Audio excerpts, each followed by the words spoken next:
নমস্কাৰ, মোৰ অন্য এটি ভিডিঅ'লৈ আপোনালোক সকলোকে স্বাগতম জনাইছোঁ। যদি এতিয়ালৈ চেনেলটো ছাবস্ক্ৰাইব কৰা নাই, প্লিজ ছাবস্ক্ৰাইব কৰি ল'ব, কিয়নো আগন্তুক মই এনেকুৱা ধৰণৰ টপিকৰ ওপৰত ভিডিঅ' বনাই যাম। আজি আপোনালোকৰ মাজত লৈ আহিছোঁ ভাৰতৰ সংবিধানৰ আৰ্টিকেলবোৰৰ ওপৰত এটা ভিডিঅ', যিটো আপোনালোকৰ বাবে বহুত ইম্পৰ্টেণ্ট হ'ব। আপোনালোক কনফাৰ্ম থাকক, কিয়নো ইয়াৰ পৰা এটা নহয় এটা আৰ্টিকেল দিবই এক্সামত, প্ৰায় প্ৰতিটো এক্সামত আহিছে। আমাৰ সংবিধানখন যেতিয়া বনোৱা হৈছিল তেতিয়া 22(5)(8) শিডিউল এণ্ড 389 আৰ্টিকেল আছিলে, আৰু বৰ্তমান ইয়াৰ সংখ্যা হৈছে 25(5)(12) শিডিউল এণ্ড 444 আৰ্টিকেল। তো এইখিনি গোটেই আলোচনা কৰিম আজি ইয়াত আমাৰ পাৰ্ট 1ৰ ইম্পৰ্টেণ্ট আৰ্টিকেল 1 and 2 and 3 হয়, আৰু আমাৰ ইম্পৰ্টেণ্ট আৰ্টিকেল হয় পাৰ্ট 3ৰ 12ৰ পৰা 35লৈকে যিখিনি আৰ্টিকেল আছে সেইখিনি বহুত ইম্পৰ্টেণ্ট হয়। তাৰে ভিতৰৰ পৰা এটা নহয় এটা আৰ্টিকেল দি দিয়ে, তো এইখিনি খুবেই ইম্পৰ্টেণ্ট, মনত ৰাখিব, এইখিনি নোট ডাউন কৰিব, কিয়নো তাত গোটেই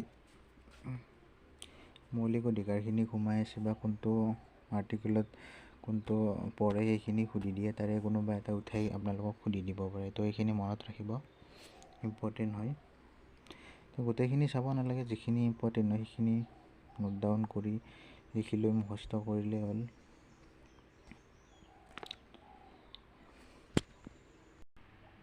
যদি সম্ভৱ হয় মই এটা ভিডিঅ' বনাম য'ত MCQ হিচাপে থাকিব ইম্পৰ্টেণ্ট আৰ্টিকেলবোৰ, তো তাৰে ওপৰত মই এটা ভিডিঅ' বনাই আনিম।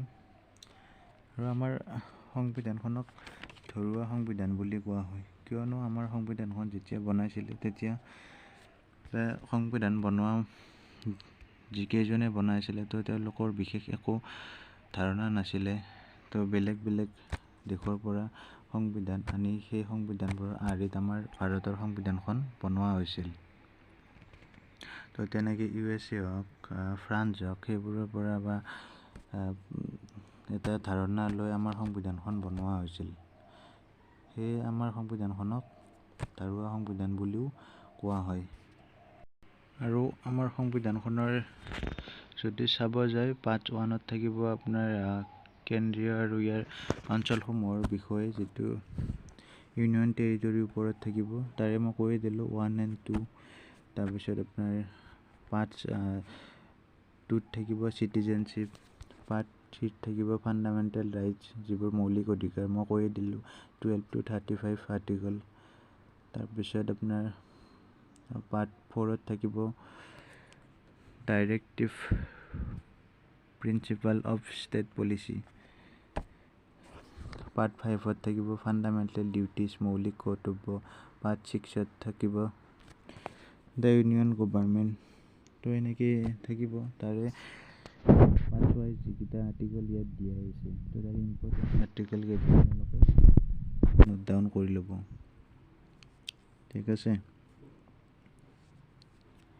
তো ইম্পৰ্টেণ্ট হয়, ইয়াৰে এটা নহয় এটা আমাক দিয়ে এক্সামত, ADREটো আহি গৈছিল, ইয়াৰে যিকোনো এটা উঠাই দিব, উঠাই দি আপোনালোকক সুধিব এইটো কিমান নম্বৰ আৰ্টিকেলত পৰে, তো তেনেকৈ সুধি দিব।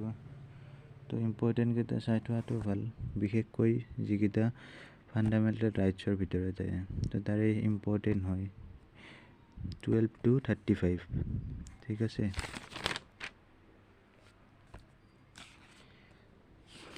বাকী আপোনালোকে চাব, যিখিনি ইম্পৰ্টেণ্ট হয় মই ভিডিঅ' এটা বনাম বাৰু MCQ হিচাপে।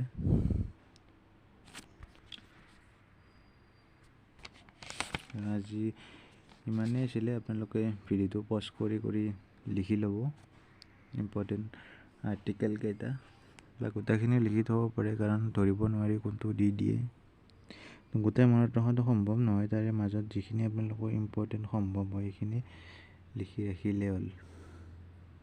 আৰু এনেকুৱা টপিকৰ ওপৰত ভিডিঅ' বনাই যাম মই আগলৈও, টপিক ৱাইজ ভিডিঅ' বনাব চেষ্টা কৰিম, কাৰণ MCQটো চবৰে পৰা দিব পাৰি, কিন্তু টপিক ৱাইজ ক্লিয়াৰ কৰিলেহে এক্সাম এটা ক্লিয়াৰ হ'ব। তো মই বনাব চেষ্টা কৰিম, আপোনালোকে ছাপোৰ্ট কৰিব, চেনেলটো ছাবস্ক্ৰাইব কৰিব, লাইক কৰিব, শ্বেয়াৰ কৰিব, কিয়নো আপোনালোকৰ বাবে মই সদায় এনেকেই ভিডিঅ' বনাই যাম। ধন্যবাদ।